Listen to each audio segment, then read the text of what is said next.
All right, this is Jason Schilke from Bleacher Report, and I'm here with Bobby Lashley. Bobby, how you doing, man? Fabulous, man. I feel great. Good deal. How was training leading into this fight for you? Training was really good. I mean, I for once I stayed at home. I trained at my gym, HC Altitude, and America Top Team gym up there, and I brought some different guys in, and I worked a lot on my striking and just tried to put everything together, you know. So it's been a good camp. Now, who all did you bring in to help you with your striking? Well, the one guy I'm using mainly is Fareed Samadi. He's my boxing coach. I've been working with him a lot, and then had some different people that come in and kind of help me a little bit. I went down to my old wrestling team, down the Army wrestling team.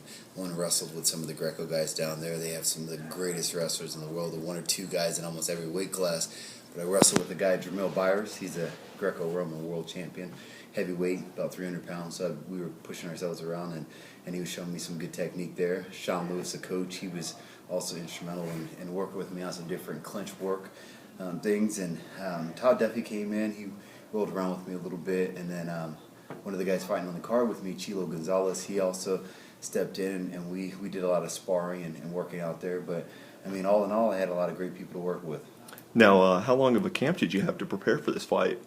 Not a super long camp, simply because I didn't know I was going to be fighting until the last few weeks. However, after I got over a little sickness there, I started training anyway. I wanted to work on my hands because, you know, a lot of people were saying, oh, he may not ever fight again. But I had every intentions on fighting again, so I was always working and trying to hone my skills and work on my striking a little bit. So I didn't have a super camp where we just went hardcore into it, but probably the last, I think, 4 or 5 weeks, we kind of pushed it a little harder than normal, doing a lot of cardio work, really pushed the camp a little bit more. Now, we all know that you had a late changing opponent. Now, what do you know about your new opponent? And basically, what's your game plan going into this? I know nothing about him. There's 1 minute I was going to fight a guy that was 6'4", 275, and the next minute I think the guy dropped down to maybe like 5'10", 220. So, I mean, there was a drastic change between thinking that I was going to fight a big guy, and I was working with a lot of big guys, wrestling and stand-up and everything like that, to complete change in opponent. So I really didn't get an opportunity to find anything about him. So just going to have to go out there and stick with the game plan that we have against the big guy and try to push ourselves on the smaller guy. Now, some people in the media were kind of a little bit critical after your bout against Chad Griggs and Strikeforce. Sure. What do you got to say to all those people that were basically talking smack about you? Well, you know, there's always going to be people that talk trash about you, know, for various reasons. You know, I think don't really have anything to say about them. You know, until you can prove them wrong, or until you can actually go out there and shut them up, they have every right to talk. I guess that's what it says. You know, and if you look at it, I don't think there's a fighter out there that hasn't had anything bad said about them.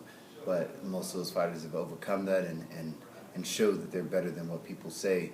So I'm just in that process of having to prove myself again to the naysayers and the critics and everyone out there. You know, no matter how high you get, no matter what you do, there's always going to be people that don't like you, and they're going to say negative things about you. But for the masses that may have any negative things to say about me, I'm going to prove you within the next few months, prove you wrong with some of the negative things you had to say about me. So, if you have to make a prediction for tomorrow night, how's this all going to go down? No predictions, man. I don't do predictions. It's a fight game, 4-ounce gloves. You never know. You got heavyweights out there swinging their hands. You get caught. Anything could happen. But I think I'm pretty prepared, and I really want to put on a good show. So I'm just going to do everything that I have to do, really push the action. I'd like to stay in there a little while and go a little, spend some time in the ring, regardless of the guy's size. I want to spend some time in the ring just to get some of that experience in there. That's the one thing that I'm doing now is just getting an opportunity to take a step back and really picking up some experience so that I can take one step back and 2 steps forward. So after this, what are you looking at towards the future, or is your sole focus right now just on the task at hand, and then whatever happens will happen? Well, I'm definitely just concentrating on the task in hand, but there's a lot of things I'm looking forward to.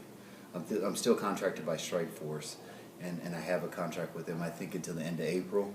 But then after that, we don't know what's going to happen. I know Titan has a lot of fights lined up for the rest of the year, and then Strikeforce has several things going on with them also. So I don't know what's going to happen next, but I'd like to finish this fight and then go right back into camp and stay in camp and continue to fight for the rest of the year.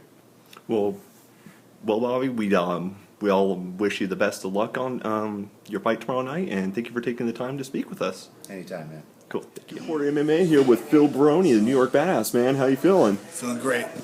So what do you know about your opponent you're facing tomorrow? And He's fucking dead meat. so how'd your training and everything go for this fight? It went real good. I'm ready to go. So if you're making a prediction, what's prediction for I tomorrow? just told you what he is, didn't I? You're gonna knock him out? It's fucking trouble. What time? I don't know what time. What hand? I gotta watch. Right or left hand? Fucking maybe a smack. Well, entertaining as always, Phil. Thank you, man. All right, Bleacher Report MMA here with Titan Fighting Championship promoter Joe Kelley. Joe, man, how you feeling about everything so far? It's a really exciting card. I mean, how often you get to come to a show in the Midwest and have Bobby Lashley, Phil Baroni, Abe Wagner off of his big upset of Tim Sylvia, and all these great fights in the card. A lot of up-and-coming prospects as well. It's going to be an awesome, awesome card. Now, speaking of up-and-coming prospects, which one should we be looking out for tomorrow? I would really look at the Anthony Sharkbait Gutierrez and John Hollis fight. Those two kids have a lot of potential. Both young, 20 and 24 years old, respectively. I mean, it's going to be an awesome fight. Anthony's a real high-level prospect, a lot of skill. Been fighting since he was, 15, 16 years old. Slew of amateur fights, so it'll be awesome. It's going to be a great fight. He's got a lot of skill. He'll be really good. Someone to really look out for. Awesome. Now, the last show you put up here in Kansas City ended in really dramatic fashion, excuse me. Now, how are the fans up here in the Midwest? How do you like them? Yeah, they're great. I mean, it's my hometown, so it's my show, my arena. Everything's really good. Works out really well for us at the place at Memorial Hall. So we do really well with that. I mean, the fans are coming around. They're really excited about the caliber of shows that are coming in. Like I said, you don't get a lot of opportunities to see the likes of Phil Baroni and Bobby Lashley on a show and get it live on national television on HDNet. So it's a great opportunity for the fans to come out and be seen. So. And speaking of HDNet, how has that affected your brand awareness here in the Midwest? It's definitely affected our brand awareness.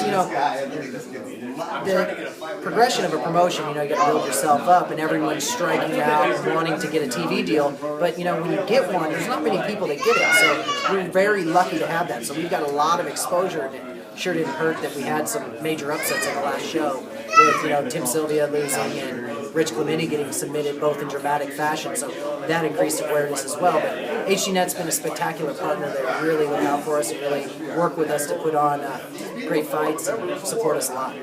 Well, Joe, we appreciate your time, and looking forward to having another great card tomorrow night. Thank you so much. Look forward to seeing you there. All right.